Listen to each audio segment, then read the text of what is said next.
إلهي نجنا وكشف جميع أذية وصل مكائد العدا والطوف بأهل البدر يا الله.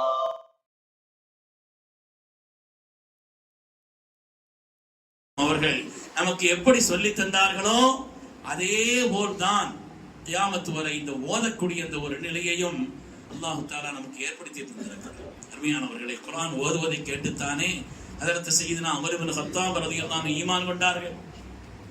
குர்ஆன் ஓதுவதை கேட்டுத்தானே ஈமான் கொண்டார்கள். குர்ஆன் ஓதுவதை கேட்டு இந்த உலகத்தில் ஏற்பட்ட மாற்றங்கள் கொஞ்சம் நெஞ்சம் அல்ல.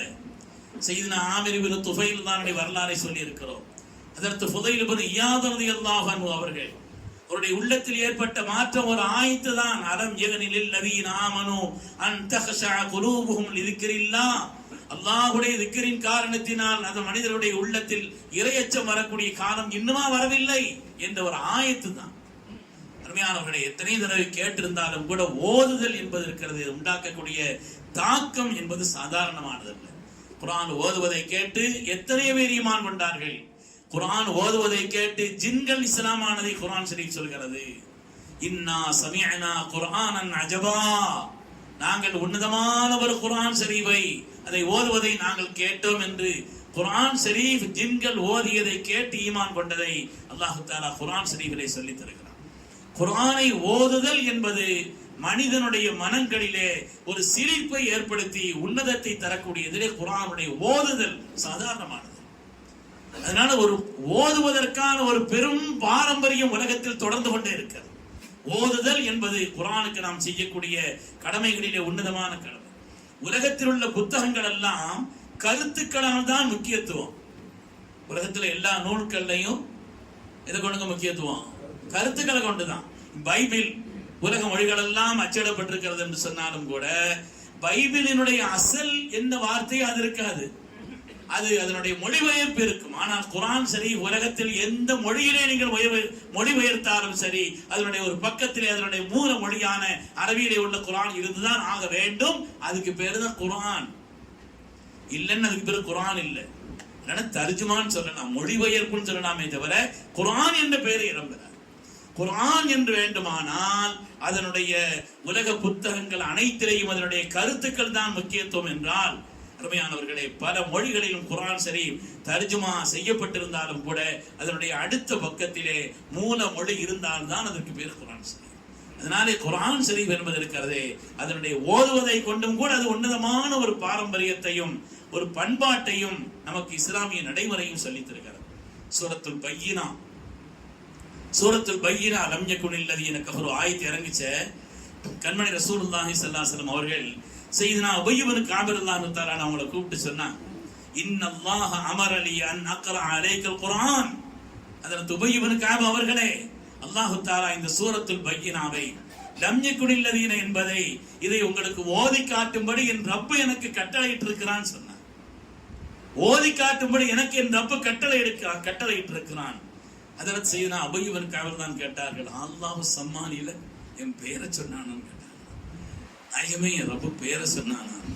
காலசெல்லாம் சொன்னாங்க, ஆம், துக்கிர்து இன்த ரப்பில் ஆலமீன், ரப்புல் ஆலமீனால் நான் நினைவு கூறப்பட்டிருக்கிறேன்.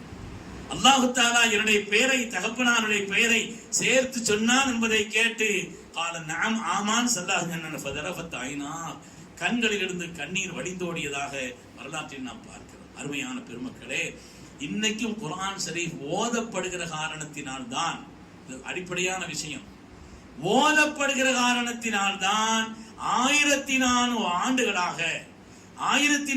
ஆண்டுகளாக அதை கடந்தும் கூட உருமாறாமல் குர்ஆன் இருக்கிறது என்று சொன்னால் ஓதப்படுவது முக்கியமான காரணம். மற்ற வேதங்கள் எதுவும் ஓதப்படுவதில்லை. ஓதப்படாத காரணத்தினாலே, மற்ற வேதங்கள் ஓதப்படாத காரணத்தினாலே அவர்களுடைய வணக்க வழிபாடுகளிலேயும் கூட அசலிலேயே மாற்றம் வந்து விட்டது. அல்லாஹ் குர்ஆனிலே சொல்கிறான், ஒரு ஹுபானியத்தனி புத்ததஊஹா மா கதபனா அலைஹிம், துறவரத்தை அவர்கள் புதிதாக உண்டாக்கி கொண்டிருக்கிறார்கள். நாம இதுவரை எந்த வேதத்திலையும் துறவரத்தை சொல்லலையே. நல்லா சொல்லுங்க, இதுவரை எந்த வேதத்திலும் துறவரத்தை நீங்கள் கடைபிடிக்க வேண்டும் என்று கட்டளையிடவில்லை, அவர்களுக்கு நாம் சொல்லவில்லை என்று அல்லாஹ் சொல்கிறான். ஆனால் வேதத்தில் சொல்லப்பட்டதாக இவர்கள் சொல்லிக்கொண்டு துறவரத்தை சில மதத்தவர்கள் பின்பற்றுவார் என்று சொன்னால், வேதம் கொடுக்கப்பட்ட அவர்கள் அந்த வேதத்தை ஓதவில்லை. அதனுடைய கருத்துக்கள், அதனுடைய மொழிபெயர்ப்புகள் என்று மாத்திரம்தான் பரவியது அல்லாது ஓதப்படாத காரணத்தினாலே அதனுடைய அசல் சமயத்தினுடைய நடைமுறையும் கூட மாற்றப்பட்டிருக்கிறது. நாம் ஓதுகிற காரணத்தினால் எந்த நிலையிலும் நம்முடைய கருத்துக்கள் மாறுபடவே செய்யாது, நம்முடைய அடிப்படை சித்தாந்தங்கள் முரண்படவே செய்யாது. அருமையானவர்களே, முஸ்லிம்களை பொறுத்தவரையில யாரையும் அல்லாஹ்வுக்கு நிகராக ஆக்குறது இல்லை. அப்படி ஆக்குறவங்க யாரையும், அது யாராக இருந்தாலும் சரி, நம்முடைய பெற்றோர்களோ யாராக இருந்தாலும் சரி, அல்லாஹ்வுக்கு நிகரா யாரையும் ஆக்குறது இல்லை. ஏன்னா நாம் திறந்தோறும் ஓதி கொண்டிருக்கிறோம், வலம் யகுன் லஹு குஃபுவன் அஹத்னு ஓதிக்கிட்டு, அவனுக்கு நிகராக யாரும் எதுவும் இல்லைன்னு சொல்றோம். ஓதப்படுகிற காரணத்தினாலே அருமையானவர்களே, நம்முடைய குர்ஆன் ஷரீஃபினுடைய கருத்துக்களும் கூட நம்மிடத்தில் செயல்பாட்டில் இருக்கிறது என்று பார்க்கிறோம். ஓதுதல் என்பது சுப்ஹானல்லாஹ், அது உண்டாக்கக்கூடிய தாக்கங்கள் சாதாரணமானதல்ல. உலக கால்பந்தாட்ட போட்டியிலே குர்ஆன் ஷரீஃபினுடைய ஒரு ஆயத்தை 2 கால்களும் இல்லாத கானிமுல் மிஃப்தாஹ் ஓதினாலே உலகமெல்லாம் உற்று கவனித்ததே, உலகமெல்லாம் அந்த ஆண்ட குர்ஆனுடைய கருத்துக்களை கேட்டதே, சாதாரணமானதல்ல. இந்த கத்தார் நடத்திய உலக கால்பந்தாட்ட போட்டி இருக்குது, அது உலகத்தில் ஏற்படுத்திய ஒரு பெரிய மாற்றம். அதிலேயும் அதை ஓதிய துவக்கி வைத்த அல்லாஹ்வுடைய வேதத்தை கொண்டு அதை துவக்கி வைத்தார். அதிலே இந்த யா அய்யுஹன்னாஸ் இன்னா கலக்னாக்கும் மின் ذكر وانثى அந்த ஆயத்தை துவக்கி வச்சார். 2 கால்களும் இல்லாத அந்த கானிமுல் மிஃப்தாஹினுடைய அந்த ஓதுதல், இனிமையான அந்த கிராத் இருக்கிறதே, அருமையானவர்களை, உலகமெல்லாம் அது பெயர் பெற்றது என்பதை நாம் பார்க்கிறோம். சையதுனா ரசூலுல்லாஹி ஸல்லல்லாஹு அலைஹி வஸல்லம் அவர்கள் சஹாபாக்கள்ல பல பேர் 4 பேர் குர்ஆன் ஓதுறதை கேட்டா அப்படி கேட்டுக்கங்கன்னு சொன்னாங்க. 4 பேர் இடத்துல இந்த குர்ஆன் ஓதுவதை கற்றுக்கொள்ளுங்கன்னு சொன்னாங்க. சையதுனா உபய் இப்னு கஅப் ரலியல்லாஹு தஆலா அவர்கள், ஹஜ்ரத் அபூ மூஸா அஷ்அரி ரலியல்லாஹு தஆலா, ஹஜ்ரத் சாலி மௌலா அபி ஹுதைஃபா ரலியல்லாஹு அன்ஹு, ஹஜ்ரத் முஆத் இப்னு ஜபல் ரலியல்லாஹு தஆலா, அவங்க குர்ஆன் ஓதுவதை, அவர்கள் சொல்வதை நீங்கள் கேட்டுக்கொள்ளுங்கள், அவர்கள் சொல்வதை போல் ஓதுங்கள்னு சொன்னாங்க. இதுல ஹஜ்ரத் சையதுனா அபூ மூஸா அஷ்அரி ரலியல்லாஹு இருக்கிறாங்க. ஒரு நாள் அவங்க வீட்டுல உட்கார்ந்து குர்ஆன் ஓதிக்கிட்டு இருந்தாங்க. ஸல்லல்லாஹு அலைஹி வஸல்லம் அந்த இனிமையில் அப்படியே நின்னுட்டாங்க. குர்ஆன் ஓதக்கூடிய அந்த இனிமையில் அப்படியே நின்னுட்டாங்க. நின்னுட்டு அதுக்கு பிறகு ஸல்லல்லாஹு அலைஹி வஸல்லம் ஹஜ்ரத் சையதுனா அபூ மூஸா அஷ்அரி ரலியல்லாஹு தஆலா சொன்னார், அல்லாஹ் தஆலா தாவூத் அலைஹிஸ்ஸலாமினுடைய அந்த இனிமையான குரல் வளத்தை அல்லாஹ் உங்களுக்கு கொடுத்திருக்கிறான்னு சொன்னார். நீங்கள் ஓதுவதை கேட்டேன்னு சொன்னாங்க. நாயமே, தாங்க நின்னீங்கன்னு தெரிஞ்சிருந்தா நான் இன்னும் கொஞ்சம் கவனமா ஓதிருப்பேன்னு சொன்னாங்க. தாவூத் அலைஹிஸ்ஸலாமுடைய அந்த இனிமையான குரல், இந்த இனிமையான குரல் வளத்தை அல்லாஹ் தஆலா உங்களுக்கு தந்திருக்கிறான் என்று கண்மணி ரசூலுல்லாஹி ஸல்லல்லாஹு அலைஹி வஸல்லம் ஓதுவதையும் அதில் இருந்த இனிமையும் பாராட்டினார் என்று பார்க்கிறோம். அருமையானவர்களே, இன்றும் அந்த பாரம்பரியம் தொடர்கிறது. ஓத வேண்டும். பிள்ளைகளுக்கு குர்ஆன் முதல்ல ஓத கற்றுக் கொடுங்கன்னு சொன்னாங்க.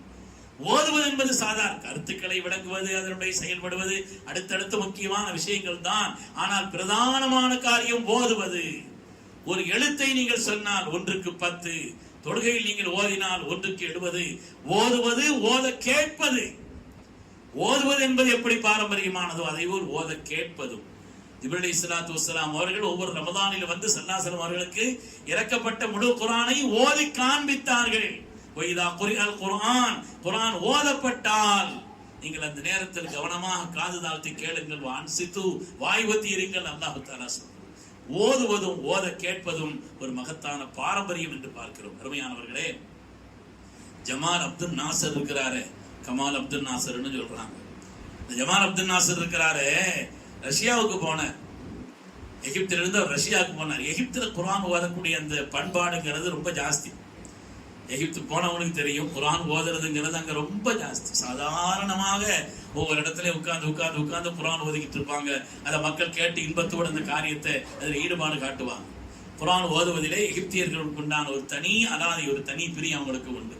அதிலே உலகமெல்லாம் பிரசித்தி பெற்ற காரி அப்துல் பாசித் அவர்கள், அந்த எகிப்தினுடைய பொறுப்பாளியாக இருந்த கமால் அப்துல் நாசர், அவர் பயணப்படுகிறார் ரஷ்யாவுக்கு பயணப்படுறார்.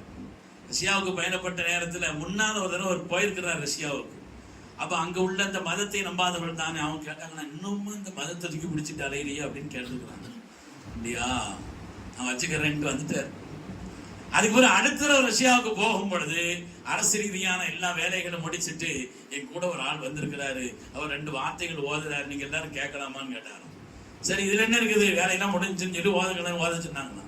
ஓத சொன்னால் அப்துல் பாசித் அவர்கள் கண்ணை பொத்தி கொண்டு அவர்கள் ஓதி கொண்டிருக்கிறார்கள். கண்ணை திறந்து பார்த்தால் அவ்வளவு பேரும் அழுது கொண்டிருக்கிறார். ஏங்க அழுகுறீங்க? அர்த்தம் தெரியுமா? ஒன்றும் தெரியாது. அர்த்தமெல்லாம் ஒன்றும் தெரியாது. ஆனால் கண்ணீர் வடித்துக் கொண்டிருக்கிறார்கள். எங்கள் கண்களை எங்களால் கட்டுப்படுத்த முடியவில்லைன்னு சொன்னாங்க. அது என்னன்னு தெரியல, எங்களுடைய கண்களை எங்களால் கட்டுப்படுத்த முடியவில்லை, அதனால் அது கண்ணீர் ஓடி. அல்லாஹ் குர்ஆனிலே சொல்கிறானே, ஒய்தா சமிஉமா உன்சில இலர் ரசூல் தரா அயனஹும் தஃபீது மினத்தம், கண்களில் இருந்து கண்ணீர் வடியும் என்று அல்லாஹ் தஆலா சொல்கிறானே. அதனால அதை ஓதிய காரணத்தினாலே அந்த ஓதிய நிலையிலே ரஷ்யாவினுடைய மதத்தை ஈடுபாடு இல்லாத, இஸ்லாத்தினுடைய கொள்கையை தெரியாத, குர்ஆனுடைய அர்த்தங்கள் கூட தெரியாதவர்கள் எல்லாம் கண்ணீர் வடித்தார் என்று சரித்திரத்தில் வரலாறு நாம் கேள்விப்பட்ட காலத்தில் படிக்கிறோம் என்று சொன்னால், குர்ஆன் ஓதுது என்பது ஒரு பெரும் பாரம்பரியம். அதனாலே நாம் ஓத வேண்டும். அதை கொண்டு அல்லாஹு தஆலா அவருடைய வேதம் பாதுகாக்கப்படுகிறது. அது ஓதுவது, ஓத கேட்பது, அந்த பாரம்பரியம் தொடர வேண்டும் என்பதை குர்ஆன் ஷரீஃபினுடைய கருத்து எப்படி முக்கியமோ அதே மாதிரி அதை ஓதுவதனுடைய கவனம் முக்கியம். குர்ஆன் ஷரீஃப் ஓதுவதற்கு, அதை தொடுவதற்கு முதல்ல ஒது, குர்ஆனை கண்ணியமாக நாம் என்ன செய்யறது, அணுகணும். குர்ஆன் ஷரீஃபை ஓதோடு நாம் தொட வேண்டும். அதே போல குர்ஆன் ஷரீஃபை ஓதுகின்ற நேரத்தில் கிபிலாவை முன்னோக்கி அமர்ந்து நாம் ஓதுவது, குர்ஆன் ஷரீஃபை நாம் ஓதுகின்ற நேரத்திலே அஊது பிஸ்மியுடன் அதை ஓதுவது, குர்ஆன் ஓதுகின்ற நேரத்தில் ஒரே அங்கங்க திரும்பி பார்த்துட்டுலாம் இருக்கக்கூடாது. முழு கவனம் அதில் இருக்கணும். மிக்க அவசியமான ஒரு நேரத்தில் நாம் திரும்புவதாக இருந்தாலும் கூட நிதானமாக குர்ஆனை நாம் மூடி அதற்கு பிறகு நாம் குர்ஆனுடைய கண்ணியத்தையும் அதனுடைய உயர்வையும் மனதில் கொண்டுதான் அந்த காரியத்தில் நாம் ஈடுபட வேண்டும். குர்ஆனுக்கு மேல ஒரு பொருள்களை வைக்கக்கூடாது, அதனுடைய கண்ணியத்தை பேண வேண்டும்.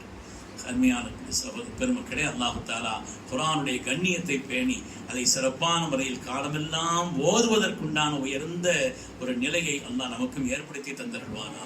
குர்ஆன் ஓதுகிற காரணத்தினால் என்னென்ன பயன்பாடுகள் குர்ஆனில் சொல்லப்பட்டிருக்கிறது. குர்ஆன் ஓதுவதனால மாத்திரம் 70 பயன்பாடுகள் இருக்கிறது. 70 பயன்பாடுகளை பெருமக்கள் எழுதுவார்கள். துன்யவியான உலக ரீதியான பயன்பாடுகளை எழுதுகிறார். அவ்வளவு பயன்பாடுகள் இருக்கிறது. அல்லாஹ் தஆலா அப்படிப்பட்ட ஒரு மகத்தான பாக்கியத்திற்கு சொந்தக்காரர்களாக நம் எல்லோரையும் அல்லாஹ் ஆக்கி அருள் புரிவானாக. குர்ஆனோடு உள்ள நம்முடைய தொடர்பை அல்லாஹ் அதிகப்படுத்தி அருள்வானாக. ஆமீன் ஆமீன் யா ரப்பல் ஆலமீன். வ ஆகிரு தஅவானா அல்ஹம்துலில்லாஹி ரப்பில் ஆலமீன்.